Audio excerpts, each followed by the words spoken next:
Hello students, स्वागत है आप सभी का आज की एक और नई वीडियो में।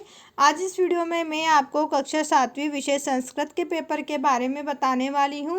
यहां पर हम संस्कृत पेपर के सभी प्रश्नों को देखेंगे और साथ में वीडियो के माध्यम से इन संस्कृत पेपर के सभी उत्तरों को भी हम देखेंगे।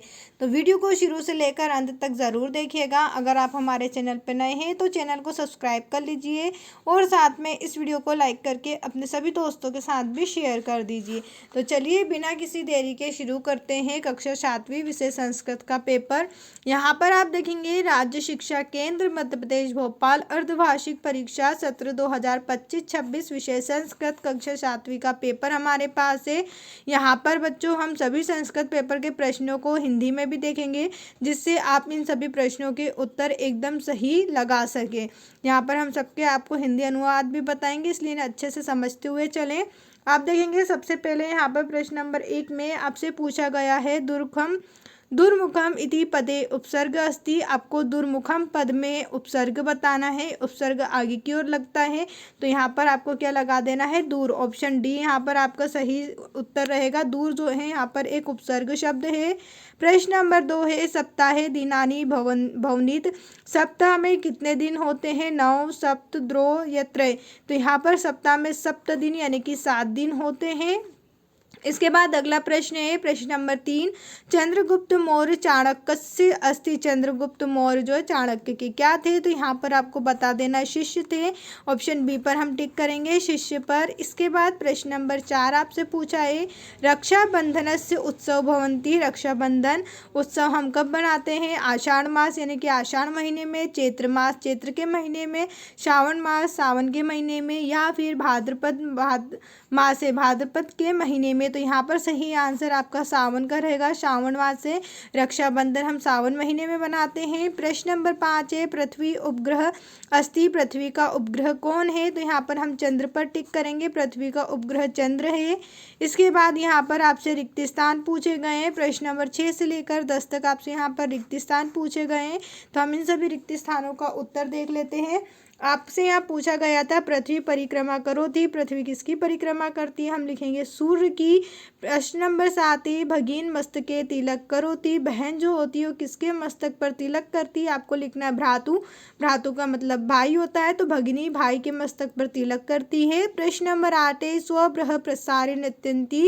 कौन नृत्य करता है? तो आपको लिखना मयूरा। मोर जो होता है वो नृत्य करता है। प्रश्न नंबर 9 है प्रयत्नेन सिद्धिर्जनानाम। तो यहाँ आपको लिखना है कार्य प्रयत्न करने से कार्य सिद्ध होते हैं। प्रश्न नंबर 10 है गुफा मंदिरे प्रतिवर्ष मासे प्रत्येक सोमवार मेलापक भवती। यहाँ पर आपसे पूछा है गुफा मंदिर में प्रतिवर्ष क्या होता है? तो कौन से महीने में सोमवार के दिन मेला लगता है? आपको लिखना है श्रावण महीने में। यहाँ पर आप लिखेंगे रिक्त स्थान में श्रावण। अब इसके बाद अगला प्रश्न यहाँ पर आपसे पूछा गया है अति लघु उत्तरीय प्रश्न 2 नंबर में यहाँ पर आपसे पूछे गए हैं। आप ये सभी प्रश्न देख सकते हैं। मैं यहाँ पर आपको इन सभी प्रश्नों के उत्तर भी बताऊंगी और साथ में इन सभी प्रश्नों का हिंदी अनुवाद भी बताऊंगी।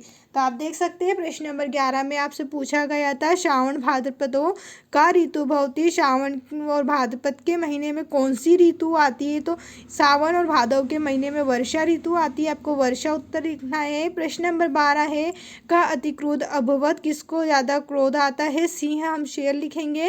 प्रश्न नंबर 13 है शंकराचार्य कति शिष्य संति। शंकराचार्य के कितने शिष्य हैं? उत्तर में आपको बताना चितवारा यानी कि 4। प्रश्न नंबर अगला है प्रश्न नंबर 14 अपठित बाल कुत्र न शोभते। उत्तर में हम लिखेंगे सभा मध्य। प्रश्न नंबर 15 है सूर्य कसा दिशे अस्त गच्छति। सूर्य कौन सी दिशा में अस्त होता है? तो सूर्य जो होता है वो पश्चिम दिशा में अस्त होता है।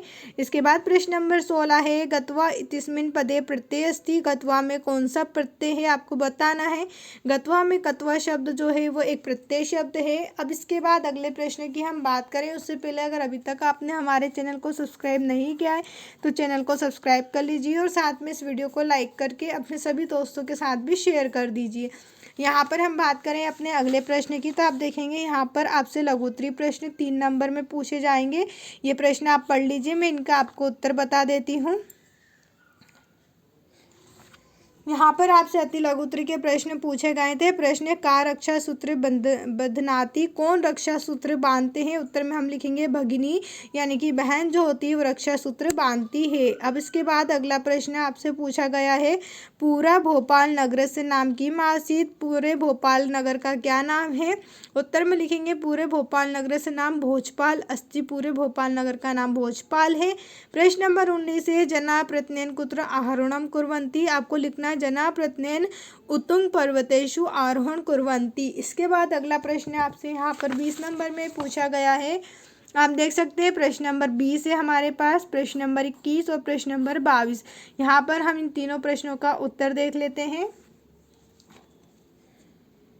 प्रश्न नंबर 20 का उत्तर है, अधोलिखित संख्या संस्कृत शब्देशु लिखत, आपको संख्या दी गई है, इनका आपको संस्कृत में नाम बताना, जिसे 17 को हम बोलेंगे सप्तदश, 10 को हम बोलेंगे दशा और 19 को हम बोलेंगे उनविंशति। इसके बाद प्रश्न नंबर 21 में अधोलिखित प्रश्न नाम निर्देशानुसार उत्तर लिखत, यहाँ पर कुछ प्रश्न दिए गए हैं, उनके उत्तर आपको इसके निर्देश के अनुसार देने हैं। प्रश्न है, विद्यालय अत्र अस्ति, अस्मिन वाक्य अवयव अस्ति, यहाँ पर आपसे पूरा वाक्य दिया हुआ है, विद्यालय अत्र अस्ति, इसमें आपको बताना है अवयव क्या है, तो यहाँ पर हम अत्र लिखेंगे, अत्र जो है वो एक अवयव शब्द है। इसके बाद भ्रमति इति पदे का पुरुष अस्ति, भ्रमति में आपको पुरुष बताना है, कौन सा पुरुष है, तो यहाँ पर ये प्रथम पुरुष आपको बता देना है। अगला प्रश्न है, स्वागतम शब्द से संधि विच्छेद कुरु, स्वागत शब्द की आपको संधि विच्छेद करना है, तो हम लिखेंगे सु प्लस आगतम। अगला प्रश्न आपको दिया था, स्वपाठ्य पुस्तक एक श्लोक लिखत या अस्मिन प्रश्न पत्रे नास्ति, आपको अपनी किताब में से एक श्लोक लिखना है जो इस प्रश्न पत्र में ना हो, तो यहाँ पर हमने ये वाला श्लोक लिखा है। आप चाहें तो इसके अलावा और दूसरा भी श्लोक यहाँ पर लिख सकते हैं। इसके बाद हम बात करें अपने अगले प्रश्न की ओर, तो आप देखेंगे यहाँ पर आपसे दीर्घोत्तरीय प्रश्न पूछे जाएंगे 5 नंबर में। प्रश्न नंबर 23 है, अधोलिखित गद्यांश पठित्वा प्रश्नाम उत्तराणी लिखत, यहाँ पर आपको एक गद्यांश दिया हुआ है, इसको आप पढ़ लीजिए। पढ़ने के बाद नीचे कुछ प्रश्न पूछे गए हैं, इन सभी प्रश्नों के उत्तर आपको बताने हैं, तो यहाँ पर आप गद्यांश खुद से पढ़ लीजिए। प्रश्न में आपको सीधे उत्तर बता देती हूँ। यहाँ पर आप देखेंगे हमारे पास सभी प्रश्नों के उत्तर दिए गए हैं। आप चाहे तो इन सभी प्रश्नों का स्क्रीनशॉट ले सकते हैं, इन सभी उत्तरों का स्क्रीनशॉट ले सकते हैं, या फिर पीडीएफ डाउनलोड करने के लिए हमारे टेलीग्राम चैनल को ज्वाइन कर लीजिए, जहां पर आपको इन सभी प्रश्नों के उत्तर पीडीएफ के रूप में प्राप्त होंगे। पीडीएफ में आपको इन सभी प्रश्न दिए जाएंगे और इन सभी प्रश्नों के साथ इन सभी प्रश्नों के उत्तर भी रहेंगे। साथ में अगर अभी तक आपने हमारे चैनल को भी सब्सक्राइब नहीं किया है तो चैनल को भी सब्सक्राइब कर लीजिए और इस वीडियो को लाइक करके अपने सभी दोस्तों के साथ भी शेयर कर दीजिए। अगले प्रश्न की हम बात करें तो यहाँ पर आप देखेंगे प्रश्न नंबर 24 में आपसे पूछा है, अधोलिखित पद्यांश पठित्वा प्रश्नाम उत्तराणी संस्कृत लिखत, यहाँ पर आपको एक पद्यांश दिया हुआ है, इसको पढ़ना है, उसके बाद इसके नीचे प्रश्नों के उत्तर बताना है। आप देखेंगे प्रश्न है, का सर्वदा फलदायिनी, कौन हमेशा हमेशा फल देता है, तो आप लिख सकते हैं विद्या सर्वदा फलदायिनी, विद्या मातृदर्शी कुत्र, तो आप लिखेंगे प्रवासे मातृदर्शी विद्या। इस प्रकार से आपको इन सभी प्रश्नों के उत्तर ऊपर पद्यांश में से ही मिल जाएंगे। यहाँ पर मैंने आपको समझा दिया है कैसे आप उत्तर निकाल सकते हैं। आप चाहें तो इसमें से स्क्रीनशॉट भी ले सकते हैं इन सभी प्रश्नों के उत्तर का। अब इसके बाद हम बात करें अपने अगले प्रश्न की ओर, तो आप देखेंगे यहाँ पर आपसे 25 नंबर में प्रश्न पूछा गया है, कोष्ठ का शब्दाना चित्वा पत्र पूर्ति लिखत, यहाँ पर आपको कोष्ठक में कुछ शब्द दिए गए हैं, इन शब्दों की सहायता से आपको ये रिक्त स्थान की पूर्ति करना है। तो सबसे पहले हम यहाँ पर क्या लिखेंगे, दशपूरत नगर में, यहाँ पर लिखने की जगह नंबर डाल दे रही हूँ, आपको नंबर नहीं डालना है, यहाँ पर पूरा दशपूरत लिखना है। यहाँ भी मैं नंबर 1 डाल देती हूँ। नंबर 1 में क्या लिखेंगे आप, दशपूरत नगर।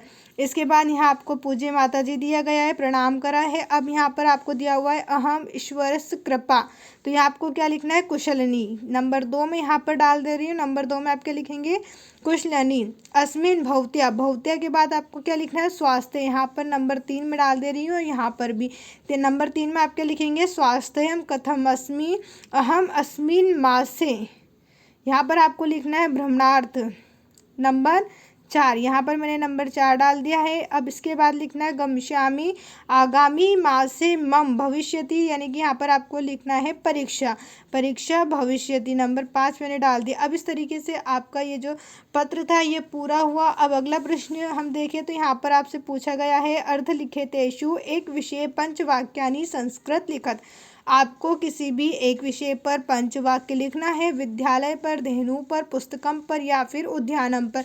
यहाँ पर मैं आपको धेनु के ऊपर बता रही हूँ, आप चाहे तो विद्यालय या पुस्तकम या उद्यानम के ऊपर भी लिख सकते हैं, आपको जिस पर भी आता है। फिलहाल मैंने यहाँ पर धेनु पर लिखा हुआ है, आप चाहे तो इसका भी स्क्रीनशॉट ले सकते हैं। उम्मीद है आपको हमारी ये वीडियो पसंद आई होगी। अगर अभी भी कहीं डाउट है तो आप मुझे कमेंट करके ज़रूर बताइएगा, और साथ में ये भी ज़रूर बताइएगा कि आपको हमारी वीडियो कैसी लगी। वीडियो देखने के लिए आप सभी का धन्यवाद।